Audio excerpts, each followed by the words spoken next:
que vous appelez Jacques Chirac. Ensuite, celui que vous avez appelé Nicolas Sarkozy. Ensuite, celui que vous appelez François Hollande.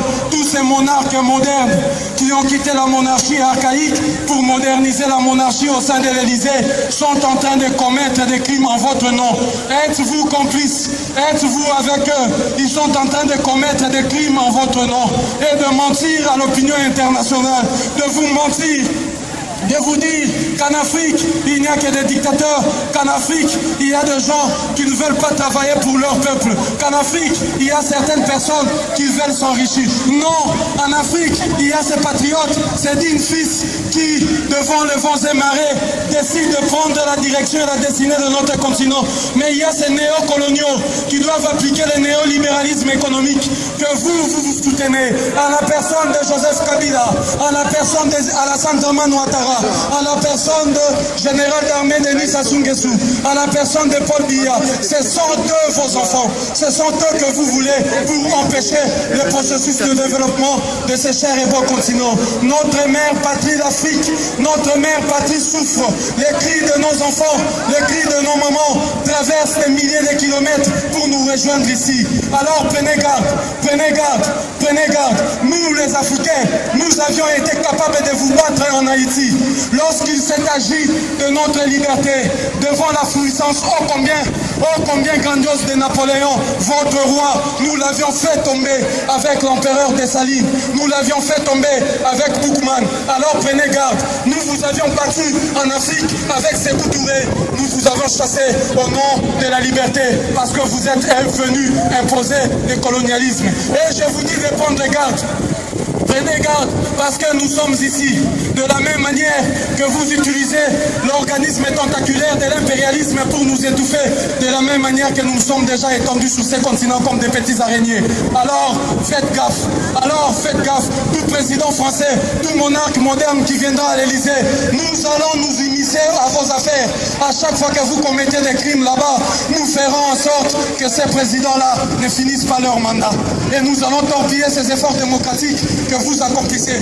Alors faites gaffe, pour vous, le peuple français, avec qui nous n'avions rien, avec qui nous ne sommes pas contre vous, mais simplement votre insouciance et votre indifférence fait que vous êtes d'un côté complice et de l'autre votre duplicité, parce que vous allez travailler.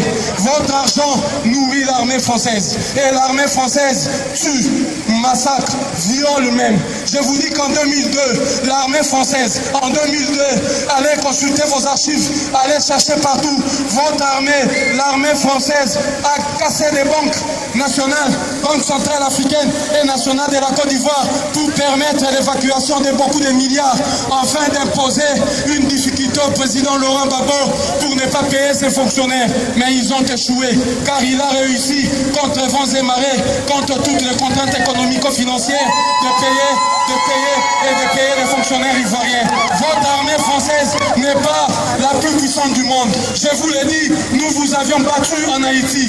Je vous l'ai dit et retenez-le. Je suis ici dans un temple sacré d'où viennent la nuit comme le jour tous les militaires français avant d'aller en guerre. Je suis ici là où Napoléon est passé, non loin d'ici, réponse à tombe. Et il m'entend de loin là où il est. C'est le fils d'Afrique, au nom de tous nos pères, au nom de tous nos enfants qui sont tombés sous vos balles de la recolonisation, et de l'esclavage. Au nom de tous ceux qui d'entre nous ont pris le courage et la force de dire non.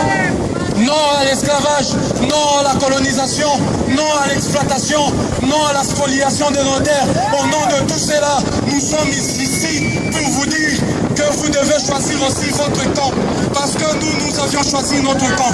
Et je finirai par ça pour vous dire que c'est une question de choix. C'est une question de choix. Quant à moi, je m'adresse aussi à vous, mes chers frères, ressortissants de la mère patrie africaine. Vous qui ne vous sentez pas concernés dans cette affaire, vous qui vivez à Paris tranquillement, comme si vous étiez venus ici pour essuyer, excusez-moi les termes, essuyer toutes ces vieilles dames. Vous qui êtes venus ici, simplement, vous pensez que votre destinée ici était pour venir porter les cartons. Je m'adresse aussi à vous, vous devez faire le choix, car moi, j'ai fait un choix. Le jour de ma mort, j'irai au paradis, mais c'est un paradis africain. Là-bas, je trouverai Sékou Touré. Là-bas, je trouverai Kwame Nkrumah. Là-bas, je trouverai Barthélemy Bukanda. Là-bas, je trouverai Patrice Lumumba. Là-bas, je trouverai Empereur Dessalines. Là-bas, je trouverai Bookman. Là-bas, mais je refuse d'aller de l'autre côté de l'enfer. Je refuse où je trouverai Napoléon, esclavagiste, où je trouverai De Gaulle, esclavagiste, où je retrouverai sûrement Nicolas Sarkozy, esclavagiste, qui pense qu'il va répéter ce que Napoléon fera, il perdra. Alors faites votre choix, fils et filles d'Afrique, faites votre choix. Dans quel camp voulez-vous aller? Je vous remercie.